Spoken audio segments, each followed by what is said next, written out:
और Russian revolution के and की तरफ जाते जाते बहुत सारी नई चीज़ें सुनने को मिलेंगी आपको, बहुत सारे नए वर्ड्स मिलेंगे आपको। ठीक है, तो रशियन रिवॉल्यूशन के अंदर हम लोग बात कर रहे थे फेब रिवॉल्यूशन ऑफ पेट्रोग्रेड। पेट्रोग्रेड क्या है? नाम चेंज किया था ना सेंट पीटर्सबर्ग का, तो वही तो है, ये कैपिटल है वहाँ का, तो रिवॉल्यूशन कैपिटल में ही तो होगा, है ना। तो फेब रिवॉल्यूशन ऑफ पेट्रोग्रेड, यहाँ पे मैंने बताया था ये रिवॉल्यूशन जो था एक्चुअल में, ये जो रिवर यहाँ पे पड़ती थी, रिवर का नाम क्या था? रिवर नेवा। इस रिवर नेवा को क्रॉस करके यहाँ पे जो राइट बैंक ट्रिब्यूटरी थी, इस राइट बैंक ट्रिब्यूटरी से लोग कहाँ आ जाते थे? लेफ्ट बैंक ट्रिब्यूटरी पे। ठीक, यहाँ पे कौन लोग थे? पुअर क्लासेस कह सकते हैं हम लोग, या लोअर क्लासेस के लोग रहा करते थे। यहाँ पे मिडिल क्लासेस जो भी लोग थे तमाम यहाँ पे ही रहा करते थे।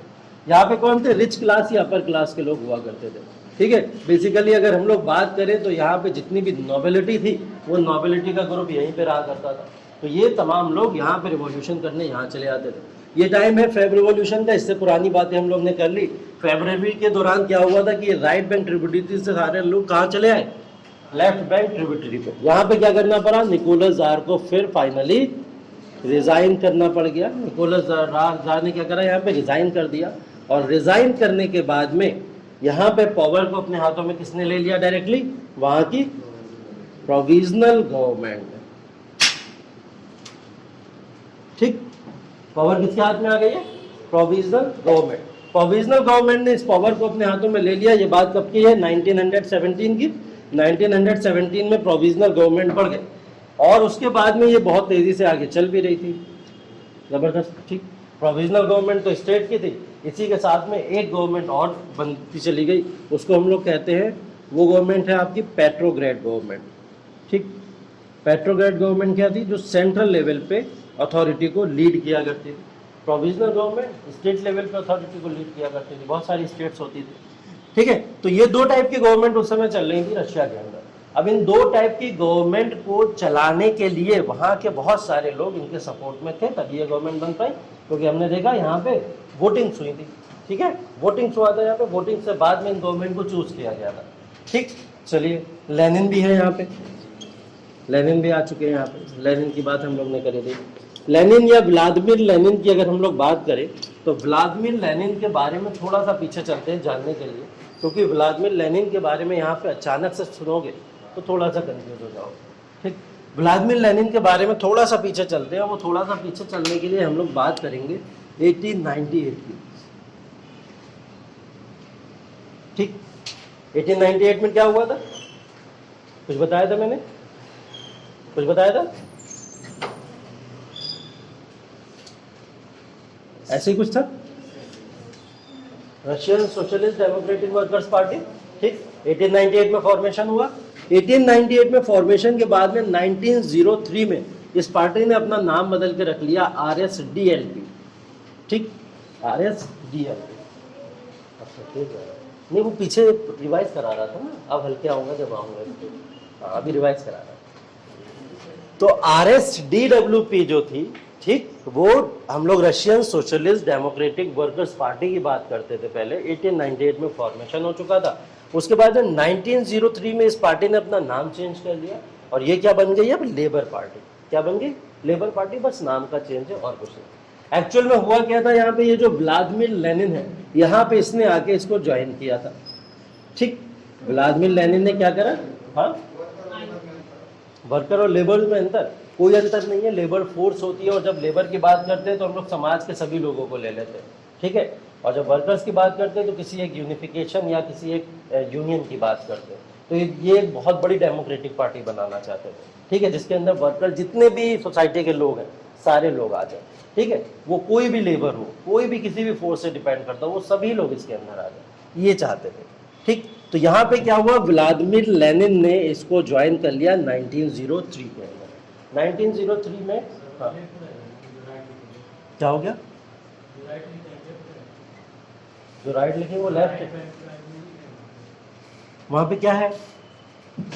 ये राइट बैंक गलत लिखा है क्या?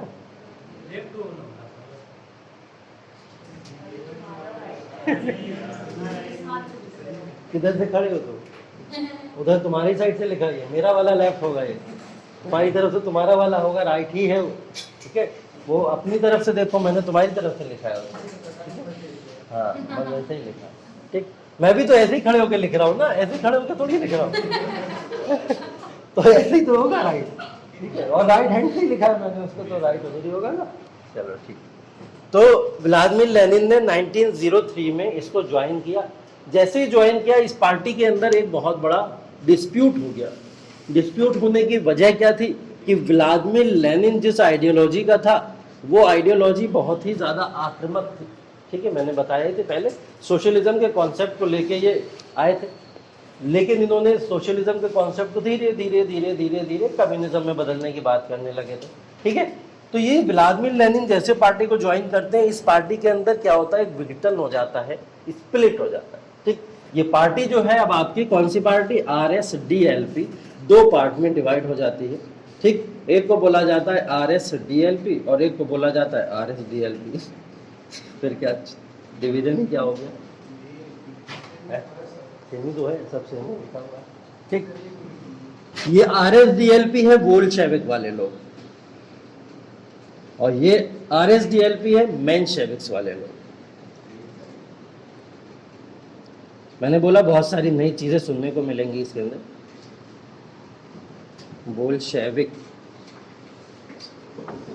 बोल्शेविक्स एंड मेंशेविक्स, ठीक।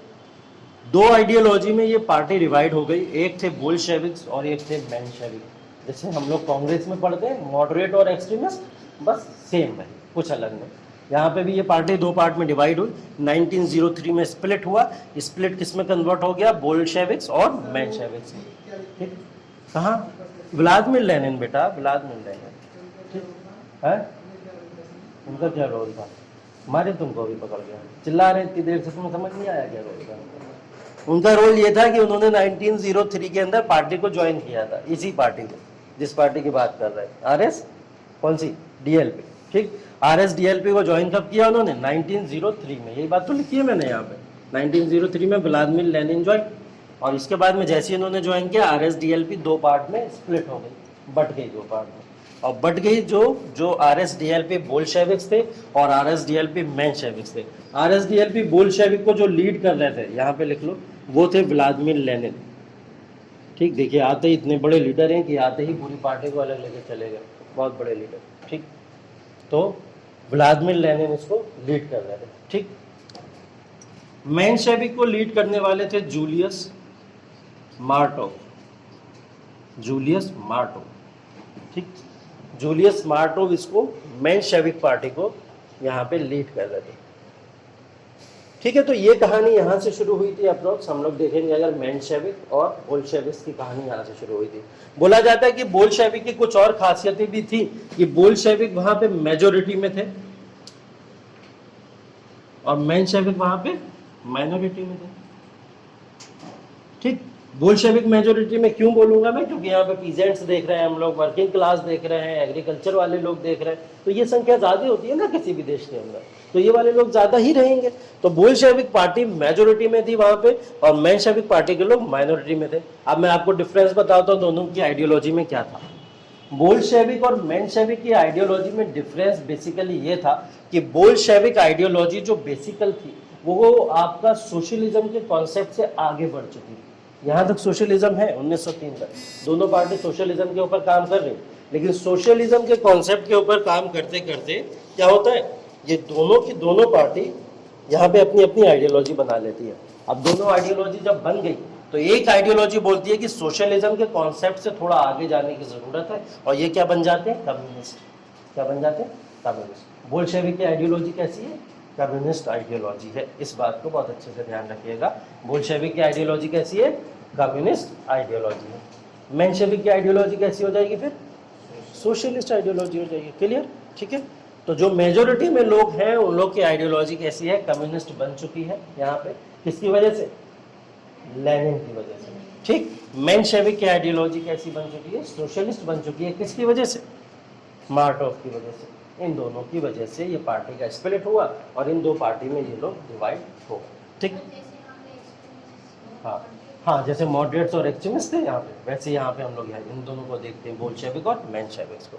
यहाँ तक बातें क्लियर हो गई? बताओ किसी को कोई डाउट? हाँ हाँ, एक्सट्रीम फॉर्म ऑफ सोशलिज्म वही कम्युनिज्म में कन्वर्ट हो जाता है। हाँ हाँ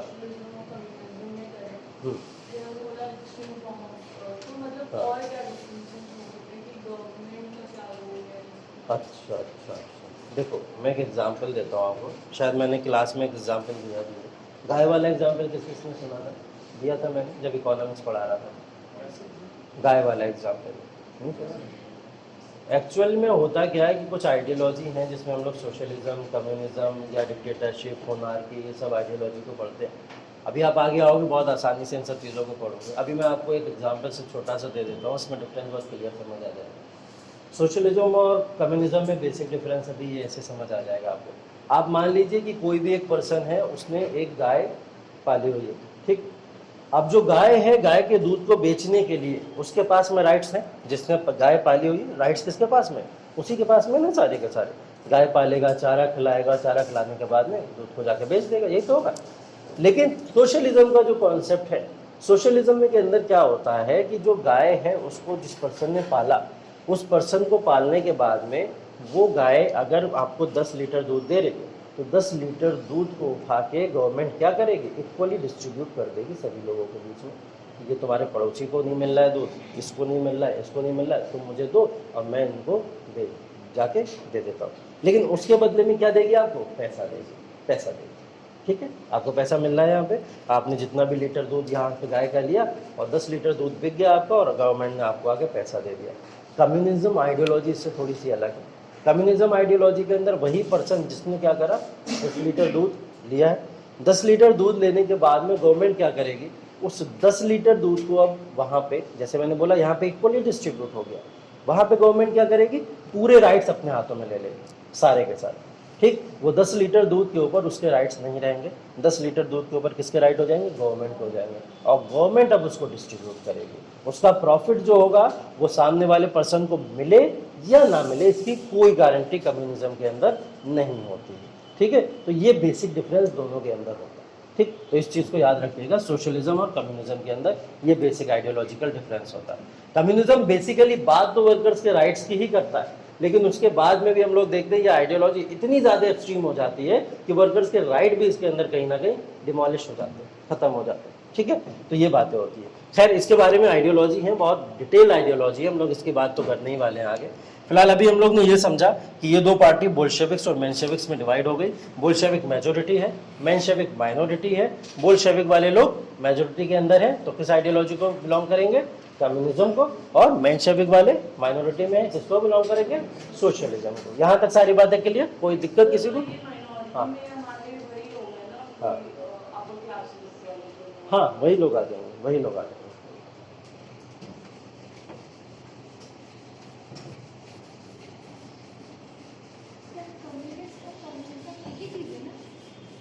कम्युनिज्म एक पूरी की पूरी थ्योरी है बेटा, कम्युनिस्ट एक आइडियोलॉजी है, ठीक। बात एक ही है, बस तरीके अलग हैं समझने के, ठीक।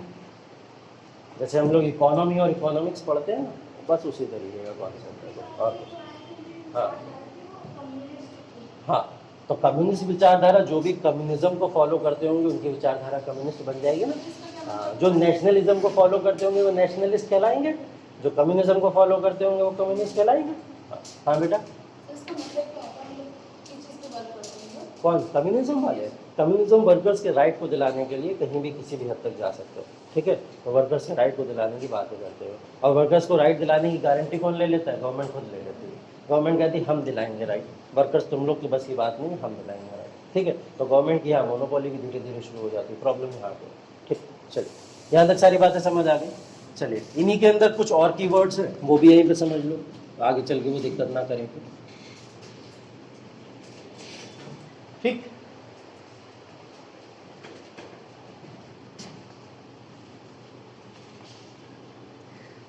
प्रोलोटेरिएट, प्रोलोटेरिएट बोला जाता है जो श्रमजीवी लोग होते हैं। प्रोलोटेरिएट किसको बोला जाता है? जो श्रमजीवी लोग होते हैं। एक सोसाइटी के अंदर कुछ तरीके के लोग यहाँ पे रहा करते थे, जिसके अंदर हम लोग बात करें अगर वर्किंग क्लास हो जाएगा, वर्किंग क्लास के साथ में पीजेंट्स हो जाएंगे, पीजेंट्स के साथ में हम लोग देखें जितने भी लोअर क्लास के लोग हो जाएंगे, वो सारे के सारे लोग कैसे थे, प्रोलेटेरिएट टाइप के लोग हुआ करते थे उस समय। ठीक है,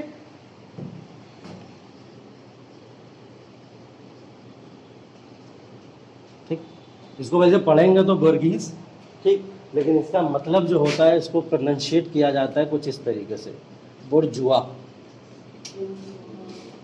ठीक है, बुर्जुआ बोला जाता है, कुछ इस तरीके से इसको प्रोनाउंशिएट किया जाता है। ठीक, तो ये बुर्जुआ जो थे वो कौन से क्लास के लोग थे, अपर क्लास के लोग थे। अपर क्लास के लोग का मतलब यहाँ पे मैं बोलूँगा जिनके पास में प्रॉपर्टी हुआ करती थी या फिर लैंड हुआ करती थी, लैंड के राइट्स हुआ करते थे, वो लोग क्या हुआ करते थे, बुर्जुआ होते थे। ज़मींदार जिसको हम लोग भारत के अंदर कहते हैं, ठीक है, या मनी लैंडर्स या कोई ग्रुप ऐसा होता है। इन लोग के पास में वर्किंग क्लास है, पीजेंट्स हैं, लोअर क्लास है, तो इनके पास में कोई लैंड होगी क्या, नहीं होगी। इस लैंड के राइट सारे के सारे बुर्जुआ के पास में रहा करते थे। ये हैं कुछ कीवर्ड्स यहाँ पे समझने के लिए। अब आप मुझे ये बताइए कि बोल्शेविक और मेंशेविक की जो आइडियोलॉजी अभी हम लोग ने पढ़ी, उसके अंदर कौन सी वाली आइडियोलॉजी में ये लोग शिफ्ट होते होंगे, प्रोलेटेरिएट, प्रोलेटेरिएट, ठीक है, श्रमजीवी बोल लो, हिंदी में बोल लो, ठीक है, श्रमजीवी या प्रोलेटेरिएट। तो प्रोलेटेरिएट टाइप के जो लोग हैं वो किस में जाएंगे, ज्यादातर बोल्शेविक्स के अंदर जाएंगे, क्योंकि वहां पे क्या है, लोअर क्लास, पीजेंट्स या फार्मर्स या ये सारे के सारे लोग वहां पे थे। ठीक, और ये बुर्जुआ या जो भी बुर्गीज टाइप के लोग हैं, अपर क्लास पीपल हैं, पढ़े लिखे लोग हैं, प्रॉपर्टी और लैंड ओनर्स हैं, ये सारे लोग किस में चले जाएंगे, मेंशेविक आइडियोलॉजी में चले जाएंगे। अभी तो मैंने बताया बोल्शेविक का मतलब क्या होता है, बोल्शेविक का मतलब जो लोग थोड़ा लोअर क्लास के थे, पीजेंट्स थे, वही वहीं से मैच कर लो आइडियोलॉजी को सीधे के सीधे। ठीक है, तो बोल्शेविक और मेंशेविक को कुछ इस तरीके से यहाँ पे डिवाइड किया गया कि जिसके अंदर हम लोग पढ़ते हैं प्रोलेटेरिएट और बुर्गीज या बुर्जुआ, ये दो टाइप के क्लास ग्रुप हैं जो उस समय में वहां पे डिवाइडेड थे। ठीक है, तो हमने देखा कि यहाँ पे जो रशियन सोसाइटी है वो बहुत सारे अलग अलग टर्म्स के अंदर डिफाइन की जा रही है। ठीक है, कुछ लोग बोल्शेविक कहला रहे हैं, कुछ मेंशेविक कहला रहे हैं, उसी बोल्शेविक में से हम लोग देख रहे हैं प्रोलेटेरिएट आ जा रहे हैं, उसी मेंशेविक में से हम लोग दे रहे हैं बुर्जुआ लोग आ जा रहे हैं। तो ये सब लोग मिलके कर क्या रहे, यही जो रिवॉल्यूशन आप लोग देख रहे हैं, कौन सा क्लास कर रहा है ये रिवॉल्यूशन मिलके, यही सारा का सारा क्लास कर रहा है। इसको बताने के पीछे एक बहुत स्ट्रॉन्ग लॉजिक है, वो लॉजिक के ऊपर अब आते हैं। ठीक, उस लॉजिक के ऊपर अभी आते हैं। ये बात समझ आ गई दोनों, बहुत सिंपल सी चीज़ें, अपर क्लास और लोअर क्लास के बेसिस पे समझ लीजिए, बस दो कीवर्ड्स हैं, उन्हीं कीवर्ड्स को हमें यहाँ पे समझना। ठीक, चलिए, फेब रिवॉल्यूशन हो गया। फेब रिवॉल्यूशन होने के बाद में यहाँ पे हमने देखा जो प्रोविजनल गवर्नमेंट बनी थी, उस प्रोविजनल गवर्नमेंट को यहाँ पे लीड करने जो आते हैं उनका नाम होता है जॉर्ज लिवॉव। प्रोविजनल गवर्नमेंट के हेड कौन बने, जॉर्ज लिवॉव। ठीक, जॉर्ज लिवॉव यहाँ पे यहाँ के प्रेसिडेंट बन गए, राजा बन गया यहाँ पे। ठीक है, प्रोविजनल गवर्नमेंट को लीड कर रहे हैं। ठीक, जॉर्ज लिवॉव कुछ ही समय तक रहे, इसके बाद में यहाँ पे आ गए अलेक्जेंडर केरेंस्की। ठीक, अलेक्जेंडर केरेंस्की। ठीक, इंपॉर्टेंट इसलिए है क्योंकि प्रोविजनल गवर्नमेंट को शुरू करने वाले, इनिशिएट करने वाले तो जॉर्ज लिवॉव थे, लेकिन इसका डिसइंटीग्रेशन किसके समय में हुआ था, अलेक्जेंडर केरेंस्की के समय में इसका डिसइंटीग्रेशन हुआ था। ठीक है, प्रोविजनल गवर्नमेंट जब बनी तो यहीं से व्लादिमीर लेनिन, मैंने बोला था ना अंडरग्राउंड चल रहे थे, 1803 में वो पार्टी हुई, पार्टी के बाद में क्या हुआ, ये लोग अंडरग्राउंड हो गए। अंडरग्राउंड होने का मतलब ये नहीं था कि ये लोग अपने काम नहीं कर रहे थे, RSDLP जिस तरीके से काम करती थी वो अंडरग्राउंड काम कर ही रही थी अपने हिसाब से। ठीक है, अब ये जब यहाँ पे डिवाइड हो गए, डिवाइड होने के बाद में 1912 तक ये सारे के सारे लोग अपने आप को अलग कर चुके थे। 1912 तक की ये सारी बातें मैंने बताया। प्रोविजनल गवर्नमेंट जो थी, जॉर्ज लिवॉव उसके प्रेसिडेंट बने, वो लीड कर रहा है अब रशिया को। रशिया को कौन लीड कर रहा है, जॉर्ज लिवॉव। जॉर्ज लिवॉव की यहाँ पे अर्ली डेथ होने की वजह से कौन इसको करता है, अलेक्जेंडर केरेंस्की। तो अलेक्जेंडर केरेंस्की को हटा के व्लादिमीर लेनिन क्या करेंगे, यहाँ पे अपना रूल स्टैब्लिश कर देंगे। और इस रूल को स्टैब्लिश करके कौन रूलिंग पार्टी आएगी यहाँ पे, हाँ, बोल्शेविक ना। तो बोलो ना, अभी तो पढ़ा आप लोगों ने, इसीलिए तो वहां पे बताया था बोल्शेविक। बोल्शेविक्स यहाँ पे रूल करने आ जाते हैं क्योंकि व्लादिमीर लेनिन कौन है, उसके हेड है ना, तो वो क्या करते हैं अपनी पार्टी की आइडियोलॉजी को लाके यहाँ पे रख देते हैं। ठीक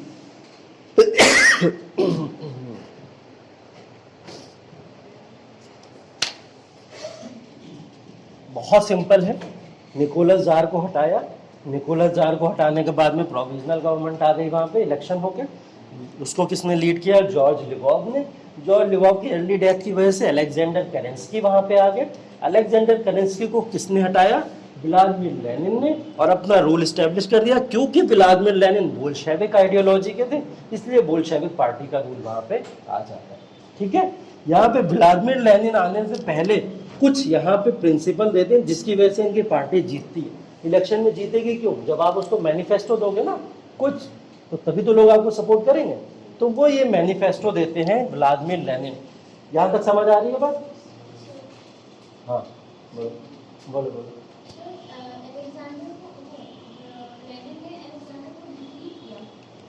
वाह, इलेक्शन में डिफीट किया, इलेक्शन में, हाँ इलेक्शन में डिफीट किया। हटाने का मतलब इलेक्शन ही तो हो रहा है, वोटिंग्स हो रही है ना यहाँ पे, तो वोटिंग्स के बेसिस पे हटाया जा रहा है। ठीक है, लड़ाई दंगे नहीं हो रहे हैं यहाँ पे, ये मत सोचना गर्दनें तलवारें कट रही हैं, कटाकट फटाफट ये सब हो रहा है, ऐसा कुछ नहीं हो रहा है। ठीक है, तो ये सब नहीं हो रहा है यहाँ पे। व्लादिमीर लेनिन यहाँ पे इलेक्शन के बेसिस पे क्या कर रहे हैं यहाँ पे।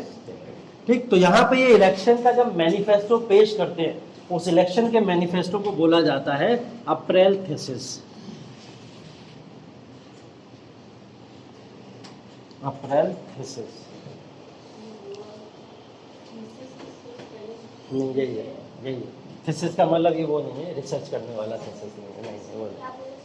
अप्रैल थीसिस, ठीक है, अप्रैल थीसिस ये इलेक्शन का मैनिफेस्टो है जो इलेक्शन से पहले ये आते हैं और आने से पहले अनाउंस करते हैं कि अगर मैं आया गवर्नमेंट में तो मैं क्या क्या करूँगा। ठीक है, सबसे पहले ये बोलते हैं अप्रैल थीसिस के अंदर कि बहुत सारे वॉर चल रहे हैं रशिया के इंटरनल भी, कई सारे लोगों के बीच में, जैसे हम लोग बोल्शेविक मेंशेविक के बीच में देख रहे हैं, इधर साथ साथ में देख रहे हैं कि रशिया का दूसरी कंट्रीज के साथ में भी वॉर चल रहा है, और तीसरी चीज़ हम क्या देख रहे हैं, वर्ल्ड वॉर चल रहा है, ये भी चल रहा है ना। तो इन्होंने सबसे पहला यहाँ पे अनाउंस किया था, ये सबसे पहले आते ही क्या करेंगे, वॉर्स को स्टॉप कर देंगे। ठीक है, उन्होंने क्या बोला, रशिया अपनी तरफ से जितने भी वॉर्स हैं उन सबको स्टॉप कर देगा और सबसे बाहर हो जाएगा। ठीक, शांति होनी चाहिए अब रशिया के अंदर। दूसरी चीज़ इन्होंने अनाउंस की, nationalisation of banks.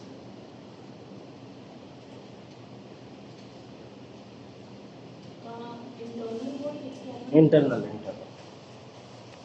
Internal Wars, और देख रहे हैं ना वर्ल्ड वॉर में तो एक्सटर्नल भी आ जाएगा ना, वर्ल्ड वॉर में तो सभी लोग हैं ना, तो वॉर से जब वापस लेने की बातें करेंगे तो रशिया तो हर तरीके के वॉर से वापस होगा, तो इंटरनल बोल लीजिए चाहे एक्सटर्नल बोल लीजिए। ठीक, चलिए, व्लादिमीर लेनिन की दो फिलॉसफी हो गई, एक स्टॉप वॉर, दूसरी nationalisation of bank. Nationalisation of banks में क्या होता है, स्टेट का कंट्रोल हो जाता है, प्राइवेटाइजेशन हट जाता है, बैंक्स जो अलग अलग प्राइवेट तौर पे चल रहे थे, यहाँ पे क्या हो गया, इन्होंने स्टेट का कंट्रोल स्टैब्लिश कर दिया नेशनलाइजेशन ऑफ बैंक के अंदर। तीसरी चीज इन्होंने अनाउंस कर दी, वो चीज थी redistribution of land. Redistribution of land, अब लैंड का रीडिस्ट्रीब्यूशन होगा, एक्चुअल में जो हकदार है लैंड का, लैंड किसके पास जाएगा, उसके पास में जाएगा। अभी हमने देखा ना बोल्शेविक्स और मेंशेविक्स के बीच में, फिर हम लोग ने देखा बुर्जुआ और प्रोलेटेरिएट के बीच में। ये हम लोग ने जब आइडियोलॉजी देखी तो हम लोग देखा एक क्लास के पास में ही लैंड है, दूसरा क्लास उससे अनजान है पूरी तरीके।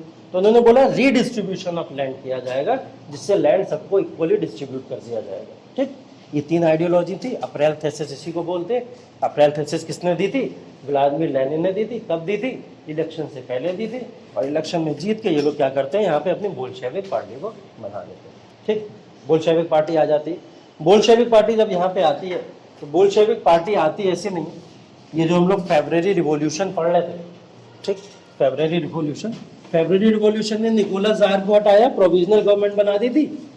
ठीक, फेब के बाद में मैंने यहाँ अप्रैल लिख दिया है, किसी को दिक्कत तो नहीं है। फरवरी के बाद में मार्च, मार्च के बाद अप्रैल ही तो आएगा, ठीक है ना, आएगा ना। और अप्रैल के बाद में आगे आते आते आते आते एक समय आएगा जिसको हम लोग अक्टूबर भी कहेंगे। तो ये है अक्टूबर रिवॉल्यूशन।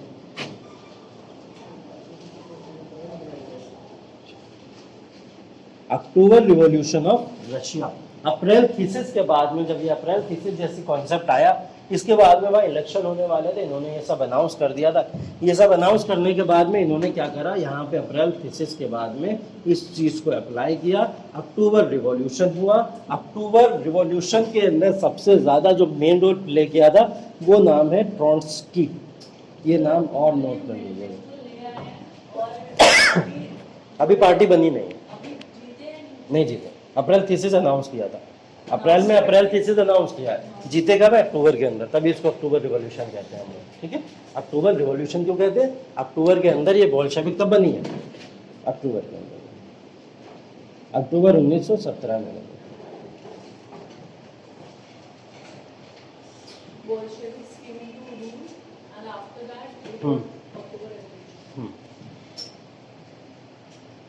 नहीं, क्या बोला तुमने? नहीं, अक्टूबर रिवॉल्यूशन पहले हुआ है।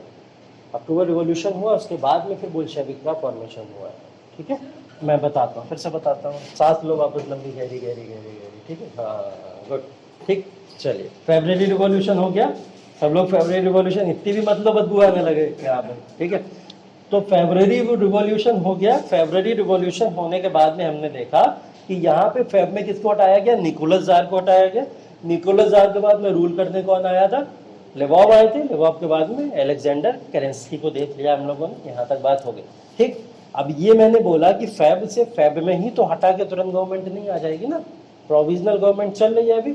यहीं पे लेनिन बाहर आते हैं एकदम, और लेनिन बाहर आके क्या कर देते हैं? बोल्शेविक का अनाउंसमेंट कर देते हैं कि हमारी पार्टी बोल्शेविक है। अनाउंसमेंट हो गया। अनाउंसमेंट होने के बाद में क्या दे देते हैं? मैनिफेस्टो दे देते हैं कि अब एक इलेक्शन होंगे 1917 के अंदर, और उस इलेक्शन के अंदर हमारा मैनिफेस्टो ये है, जिसको हम लोग अप्रैल थीसिस कहते हैं। ठीक, ये अप्रैल थीसिस होती है इधर। उधर क्या होती है? एक आर्मी तैयार हो रही है। ठीक, आर्मी किसकी? ट्रॉट्स्की की। ट्रॉट्स्की कमांडर थे उस समय, रशियन के। ठीक, कौन थे? कमांडर थे। ये पहले मेंशेविक के कमांडर हुआ करते थे, बाद में लेनिन ने पटा लिया और पटा के अपना कमांडर बना लिया। ठीक, तो ये किसके कमांडर बन जाते हैं? अब बोल्शेविक के। अब बोल्शेविक के कमांडर बनने का मतलब ये था कभी भी युद्ध के लिए तैयार रहना। अगर ऐसे नहीं माना वो ना केरेंस्की, तो क्या करेंगे? उसके ऊपर अटैक करेंगे फिर। ठीक, इलेक्शन में अगर नहीं मानेगा तो क्या करेंगे? हम लोग सीधा अटैक करेंगे। तो यहाँ पे ट्रॉट्स्की ने क्या करा था? एक मिलिट्री ऑर्गेनाइजेशन बनाया था। इसे हम लोग इसको नाम देते हैं मिलिट्री रिवॉल्यूशनरी कमेटी।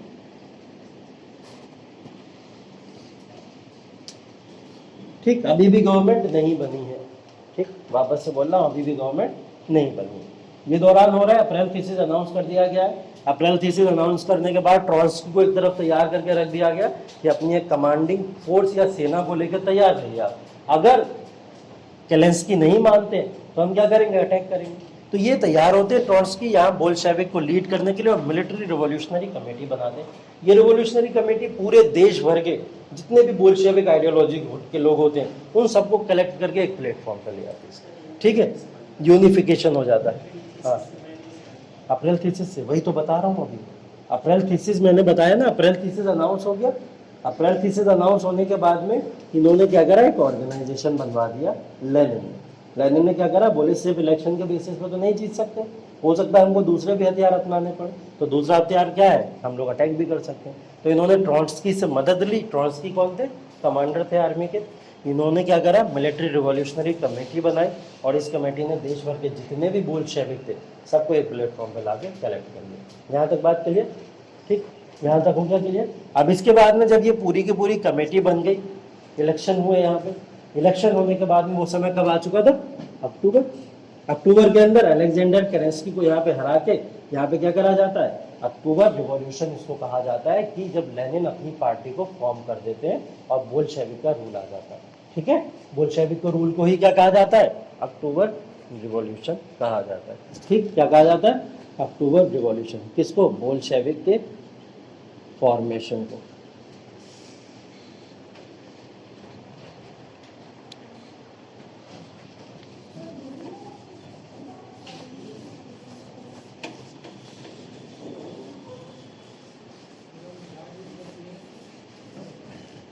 लोग की शक्ल को जो घंटे बज रहे हैं ना, वो दिख रहे हैं। ठीक,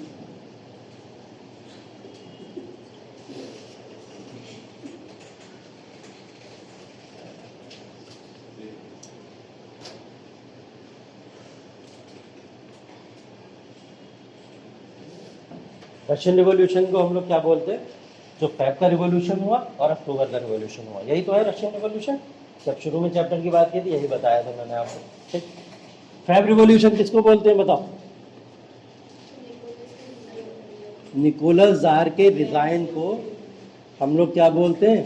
फेब्रुअरी रिवॉल्यूशन। और इसके रिजाइन के बाद में कौन सी गवर्नमेंट बनी? Provisional government. ये भी फेब्रुअरी रिवॉल्यूशन, ठीक। वही तो है, कुछ अलग हुआ नहीं हुआ ना। अक्टूबर रिवॉल्यूशन किसको बोलते हैं हम लोग? बोल्शेविक के आने को हम लोग क्या बोलते हैं? अक्टूबर रिवॉल्यूशन। यहाँ पे बोल्शेविक की फॉर्मेशन हो जाती है। बोल्शेविक को लीड कौन कर रहा है? लेनिन। तो यहाँ पे लेनिन रूल आ जाता है। कुछ गलत? अक्टूबर रिवॉल्यूशन ये हो गया। तो इसके बीच की मैंने आपको स्टोरी ही तो बताई सिर्फ और सिर्फ, ठीक। फेब्रुअरी रिवॉल्यूशन किसको बोल दिया? प्रोविजनल गवर्नमेंट का फॉर्मेशन। और अक्टूबर रिवॉल्यूशन किसको बोल दिया? बोल्शेविक का फॉर्मेशन। इतना ही तो है। बीच के बोल्शेविक, मेंशेविक, ये सब टर्म मैं आपको बता चुका हूँ, क्लियर हो चुके हैं आप लोगों को, ठीक।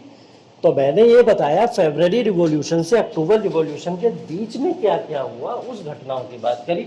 जैसे मैंने क्या बोला, यहाँ पे लेनिन बाहर आए। लेनिन ने बाहर आके सबसे पहले मैनिफेस्टो अनाउंस किया, जिसको हम लोग अप्रैल थीसिस बोलते हैं। अप्रैल के अंदर आया होगा, कैसी बात है। तो अप्रैल थीसिस हुआ, अप्रैल थीसिस हुआ यहाँ पे। अप्रैल थीसिस होने के बाद में उन्होंने क्या करा? ट्रोट्स्की की एक सेना बनवा दी। ट्रोट्स्की की आर्मी ने क्या करा? यहाँ पे मिलिट्री रिवॉल्यूशनरी कमेटी बना दी थी, ठीक। यहाँ पे मिलिट्री रिवॉल्यूशनरी कमेटी भी बन गई। इसके बाद में क्या हुआ? यहाँ पे इलेक्शंस हुए, वोटिंग्स हुई। वोटिंग्स में जीत कौन गया? बोल्शेविक। बस यही तो है। अब इसमें इतना कंफ्यूज होने वाली क्या बात, बताओ? अभी क्लियर है? इसको ऐसे ही बना लो जिसको ना क्लियर हुआ हो, ठीक। ये फेब रिवॉल्यूशन से अक्टूबर रिवॉल्यूशन किसको बोला जाता है, इस फॉर्म में चार्ट बना लो जिसको समझ ना आ रहा है, ठीक। ऐसे बना लो है। अभी भी समझ नहीं आया तो तुम लोग हो गधे हैं, कोई बात नहीं, उसमें भी पता लगे तुम लोग हो गधे।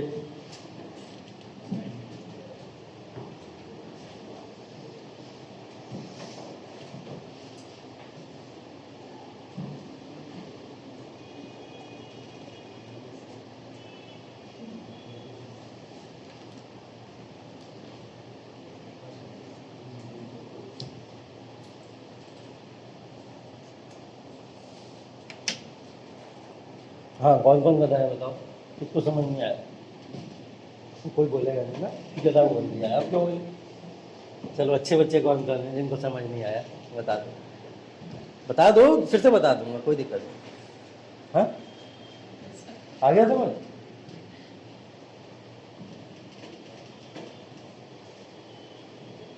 इसलिए ज़रूरी होता है प्रीवियस क्लासेस को रिवाइज करना। हाँ हाँ, वर्ड्स कौन लेके आया? एक्चुअल में ये रशियन वर्ड्स है, और रशियन वर्ड्स में हम लोग क्या बोलते थे? उनको lower class, middle class, upper class ऐसे यूज़ कर लेते। वहाँ के ये सारे वर्ड्स रशिया के अंदर बोले जाते थे, तो कॉमन वर्ड है वहाँ के लिए, तो वहाँ की लैंग्वेज के साथ वो वर्ड कॉमन। हाँ, आइडियोलॉजी कार्ल मार्क्स भी तो ऑब्वियसली बात है, उसी यूरोपियन सोसाइटी के मेंबर थे, जर्मन के रहने वाले थे, जर्मन की सोसाइटी के, तो वो ऑब्वियसली बात है इन सब चीज़ों से बहुत कनेक्टेड थे। जर्मन का रशिया के साथ भी वॉर भी चल रहा था इस समय में, ये वो टाइम भी, ठीक है। तो इस वजह से भी यहाँ पे ये सब चीज़ें कॉमन देखने को मिलती है हमको। मैंने बोला था ना कि जर्मनी के कुछ वर्ड्स को ला के यहाँ पे लाया जा रहा था, जैसे पेट्रोग्रेड क्या है, एक जर्मन वर्ड था, उसको लाया गया था। रशिया के अंदर भी ऐसे कई सारे वर्ड थे जिनको यूज़ किया जा रहा है, ठीक। तो ऐसे वर्ड्स नेशनल होते हैं, कुछ नेशनलिज्म को ही प्रमोट करते हैं। हाँ,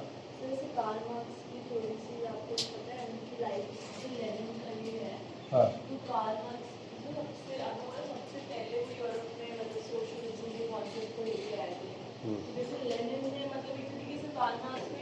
फॉलो किया था। हाँ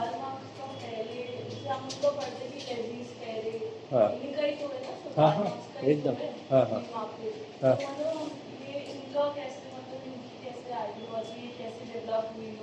लेनिन की, हाँ, मार्क्स की आइडियोलॉजी। देखो,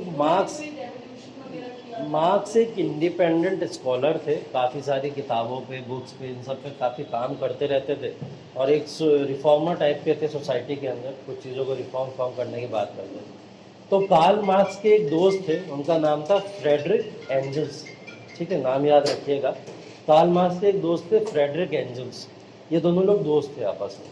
तो फ्रेडरिक एंजल्स और कार्ल मार्क्स दोनों मिलकर क्या कर रहे थे, उस सोसाइटी के अपलिफ्टमेंट को किसी भी तरीके से लाने की कोशिश कर रहे थे। तो उन्होंने जब इसके ऊपर रिसर्च की तो सोसाइटी के अंदर उस समय में बहुत तेज़ी से और बहुत हैविली इंडस्ट्रियल रिवॉल्यूशन देखने को मिलता है। हमको पता है ना, वो सब समय औद्योगिक क्रांति का था। तो इंडस्ट्रियल रिवॉल्यूशन उस समय बहुत तेज़ी से चल रहा था। इंडस्ट्रियल रिवॉल्यूशन आने की वजह से पॉजिटिविटी से ज़्यादा निगेटिविटी होना शुरू हो गई। कार्ल मार्क्स ने इस चीज़ को देखा कि जितने भी वर्कर्स हैं उनको यहाँ पे एक्सप्लॉइट किया जा रहा है, वर्कर्स के राइट्स को दबाया जा रहा है, वर्कर्स को यहाँ पे डिस्क्रिमिनेट किया जा रहा है। तो इसका सोल्यूशन क्या है, क्योंकि कार्ल मार्क्स खुद इंडस्ट्री में काम कर चुके थे, फ्रेडरिक एंजल्स खुद इंडस्ट्री में काम कर चुके थे, तो उनको पता था कि बेसिकली ये सब चीज़ें होती क्या है। तो उन्होंने फिर इसको लेके अपना एक कॉन्सेप्ट डेवलप किया। उन्होंने बोला समाज के सभी लोग बराबर के दर्जे पे रहने चाहिए, और उस बराबर के दर्जे को उन्होंने एक टर्म दिया था सोशलिज्म। उसी को सोशलिज्म उन्होंने बाद में बोला। बस बस हाँ, इनकी थ्योरीज पब्लिश नहीं हुई है, कोई पब्लिश नहीं है, आपको पब्लिकेशंस नहीं मिलेंगे कार्ल मार्क्स के। पब्लिकेशन लेनिन ने करवाए, पब्लिकेशन स्टैलिन ने करवाए, इन आइडियोलॉजी के लोगों ने आके इनके पब्लिकेशंस करवाए कि कार्ल मार्क्स ने ये लिखा था और हम उस थ्योरी को अपनी तरीके से ऐसे प्रेजेंट करते हैं।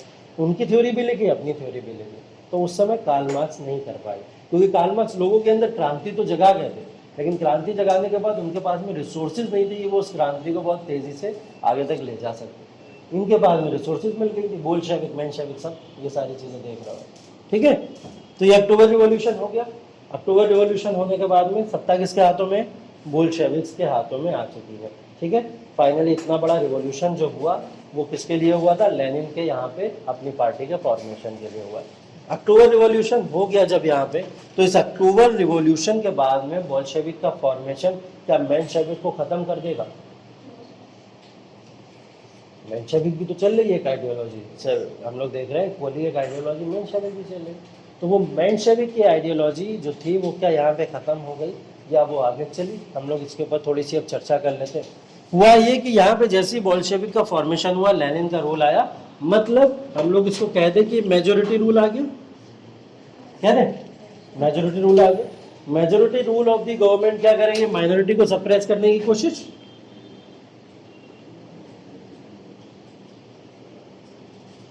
बहुत कंट्रीज में पढ़ोगे, पॉलिटी वॉलिटी की 9वीं 10वीं की किताबें पढ़ डालो, सब में दिखेगा। श्रीलंका का केस दिखेगा, ब्राज़ील का केस दिखेगा, अफ्रीका का केस दिखेगा, यूएसए का केस दिखेगा। हर जगह जहाँ मेजोरिटी टाइप ऑफ गवर्नमेंट बन जाती है वहाँ माइनॉरिटी को सप्रेस करने की कोशिश करती है। ऐसा हुआ है इतिहास में बहुत, ठीक। तो ये कोई बड़ी बात नहीं थी। तो मेजोरिटी का जब रूल आया तो लेनिन ने सबसे पहले अपनी अप्रैल थीसिस को लागू कर दिया। लागू करने का मतलब वर्ल्ड वॉर में बाहर होने के अलावा जितने भी वॉर्स चलते थे वो सारे वॉर्स को रुकवा दिया उसने। इंटरनल रिबेलियंस रुकवा दिए सारे के सारे, हर चीज़ रुकवा दी, पहली चीज़। दूसरी चीज़ नेशनलाइजेशन ऑफ बैंक करा दिया उसने, सारे बैंकों का एकीकरण करा दिया गया और सारे बैंक अब किसके कंट्रोल में, सीधा लेनिन के कंट्रोल में, ठीक है, स्टेट के कंट्रोल में। तीसरी चीज़ रिडिस्ट्रीब्यूशन ऑफ लैंड भी हो गया। डिस्ट्रीब्यूशन ऑफ लैंड का मतलब अब समाज के तमाम तबकों के अंदर लैंड का डिस्ट्रीब्यूशन भी होना शुरू हो गया, जिसको जो लैंड मिलनी चाहिए।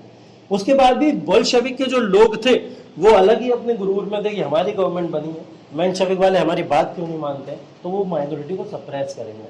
और माइनॉरिटी का सप्रेशन क्या करेगा, यहाँ पे एक नया रिवोल्ट क्रिएट करेगा ना, ठीक। तो इसको लेके क्या करा, लेनिन ने भी यहाँ पे अपना पूरा का पूरा योगदान दिया। लेनिन ने 1921 के अंदर बैन कर दिया था मेंशेविक्स को।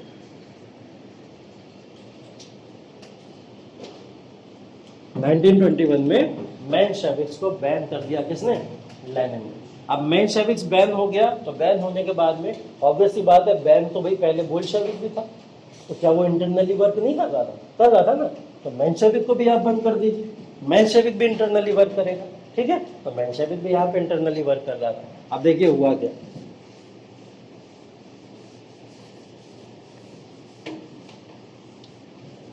लेनिन ने जैसे ही मेंशेविक को यहाँ पे बैन किया, अब एक तरफ है आपके बोल्शेविक्स, एक तरफ है आपके मेंशेविक्स, और एक तरफ है आपके ट्रोजारिस्ट। ट्रोजारिस्ट कौन, राजा के समर्थक थोड़ी मारे गए हैं, अभी तो हैं वो भी ना, निकोलस जार को हटाया तो बदला लेने तो आएंगे, ठीक है, तो बदला लेने कैसे छोड़ गए, सोसाइटी में हर तरीके के लोगों को। तो बोल्शेविक्स वर्सेस मेंशेविक्स वर्सेस प्रोसारिस्ट, ये आइडियोलॉजी यहाँ पे क्रिएट हो गई। बोल्शेविक्स को बोला गया, इन्होंने अपना नाम बाद में चेंज कर दिया और इन्होंने अपना नाम रख लिया communist party of Soviet union. क्या नाम रख लिया इन्होंने? Communist party of Soviet union. ठीक, कौन है ये communist party of Soviet union? जैसे ये नाम आएगा तुरंत बोल्शेविक दिमाग में आ जाना चाहिए, ठीक है, जैसे बोल्शेविक आए तुरंत communist party of Soviet union दिमाग में आ जाना चाहिए, कोई कंफ्यूजन नहीं, बिल्कुल क्लियर। ठीक, मेंशेविक्स कहलाए सोशलिस्ट रिवॉल्यूशनरीज।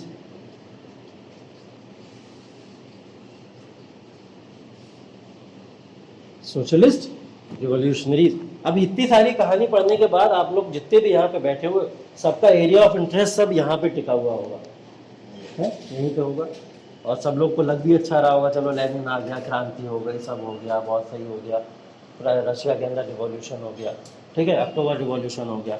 लेकिन फिर हम देख रहे हैं सोशलिस्ट तो ये लोग, और हम लोग अभी तक यही पढ़ते आए हैं कि सोशलिस्ट ज़्यादा अच्छी आइडियोलॉजी शायद है कम्युनिस्ट से, ठीक है। तो ये थे तो सोशलिस्ट, लेकिन ये क्या बन गया, धीरे धीरे धीरे कम्युनिस्ट बनते चले गए, ठीक है। तो ये आइडियोलॉजी अब नो डाउट कहीं ना कहीं लोगों को नुकसान पहुंचाने शुरू कर देंगे। ये आइडियोलॉजी जैसे ही आई सोशलिस्ट रिवॉल्यूशनरी, ये इनके अगेंस्ट में आगे खड़े हो गए, थे माइनॉरिटी में लेकिन हार मानने को तैयार नहीं थे। प्लस प्रोजारिस्ट भी देख रहे हैं, फेवर जो करते थे किंग को, नोबेलिटी को, इन सब को फेवर करते थे ये। अब इन तीनों के बीच में रशिया के अंदर चला है सिविल वॉर, इसको बोलते हैं सिविल वॉर। सिविल वॉर का मतलब मीनिंग तो पता ही होगा आप लोग को कि सिविल वॉर किसको बोला जाता है। इंटरनल रिवेलियन जब होता है, आंतरिक जब सुरक्षा हमारी खतरे में आ जाए, अंदर के ही लोग आपस में लड़ना शुरू कर देते हैं, वही सिविल वॉर होता है। जैसे श्रीलंका के अंदर हुआ, ठीक है, हम लोगों ने देखा था श्रीलंका के अंदर भी सिविल वॉर हुआ, जिसकी वजह से इतनी बड़ी प्रॉब्लम आज श्रीलंका के अंदर रहती थी। ऐसे सिविल वॉर जिस कंट्री में होते हैं वो कंट्री दुआ करती है इससे अच्छा मेरे ऊपर कोई एक्सटर्नल अटैक कर देता, कोई मिसाइल मार देता मेरे ऊपर तो अच्छा होता, ठीक है। मतलब सोचिए, वर्ल्ड वॉर से भी खतरनाक सिविल वॉर को माना जाता है। क्यों माना जाता है? क्योंकि यहाँ अपने ही लोग अपने ही शासक को उठा के उखाड़ के फेंक देते हैं और अपने ही लोगों को मारना शुरू कर देते हैं, क्योंकि ये एक लड़ाई क्या हो जाती है, कम्युनिटी की लड़ाई हो जाती है, ठीक है। तो ये कम्युनिटी की जब लड़ाई होना शुरू हो जाए तो उसको हम लोग सिविल वॉर कहते हैं।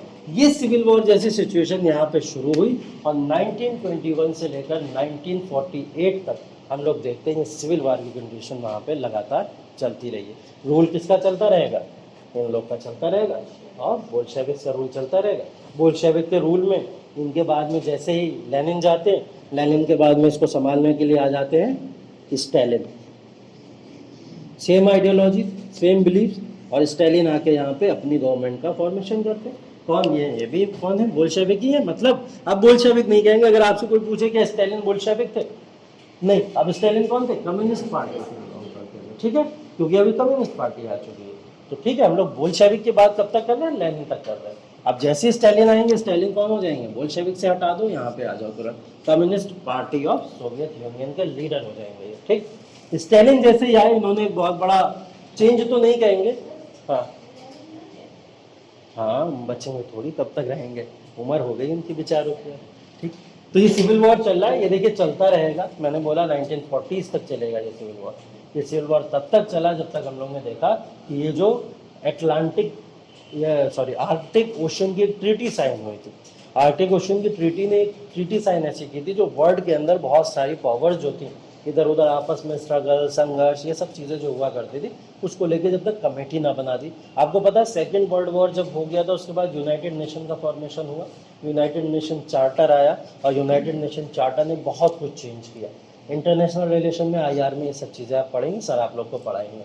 मेरी कहानी यहाँ तक की थी तो मैंने आपको यहाँ तक पढ़ा के छोड़ दिया, ठीक है। आगे की कहानी आप लोग वहाँ तक पढ़ेंगे। तो हमने देखा इन तीनों की ये संघर्ष 1940 तक गया।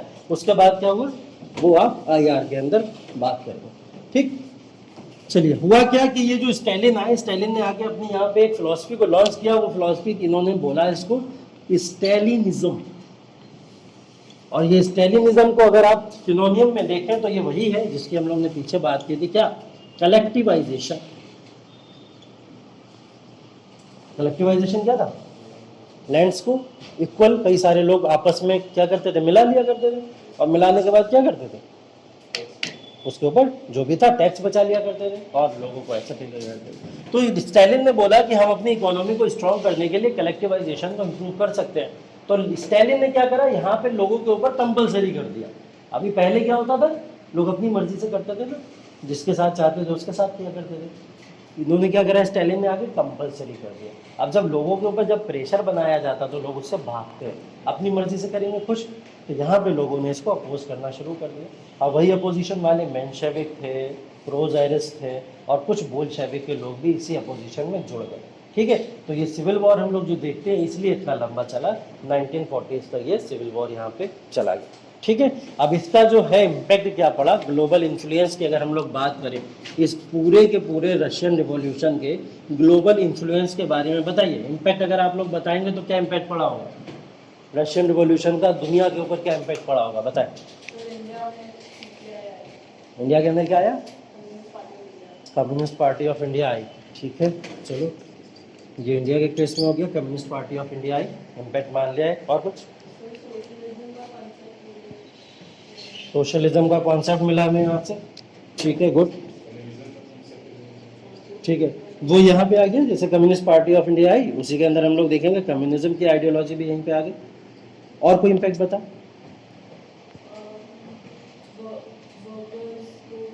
हाँ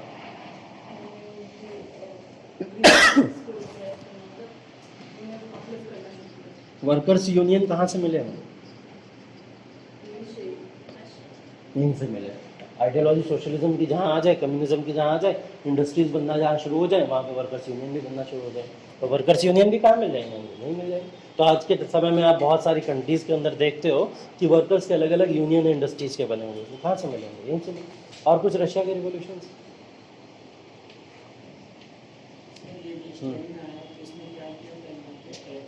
कलेक्टिवाइजेशन को यहाँ पे लागू कर दिया उसने।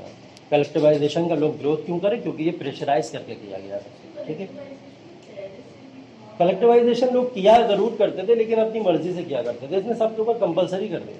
ठीक है, अब कंपलसरी सबके ऊपर कह दो कि जिजिया सब लोग देंगे, अब तो भड़क जाएंगे ना सारे लोग कि नहीं जिजिया सब लोग नहीं देंगे। बोले जिजिया कौन देगा, जिसका मन होगा दे, जिसका मन नहीं होगा ना दे।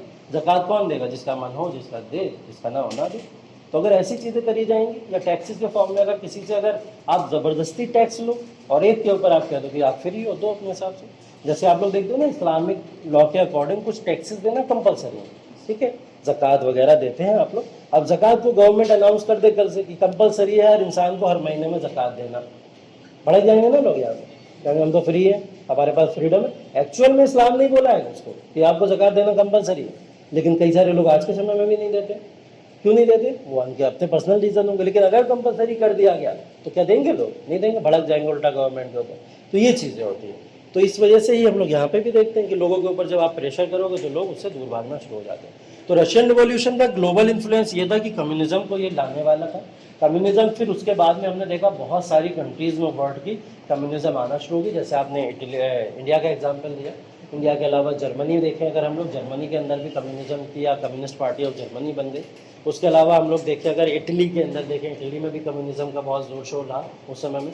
चाइना ने अपने आप को कम्युनिस्ट कर लिया पूरी तरीके से, उसका यहाँ पे भी जोर देखने को मिला। सोशलिज्म यहाँ से इंडिया ने अपनाया, सोशलिस्ट बने थे इंडियन जब आज़ाद हुआ था, तो सोशलिज्म की आइडियोलॉजी भी इंडिया ने अपनाई, यहाँ से सोशलिज्म मिला हमको।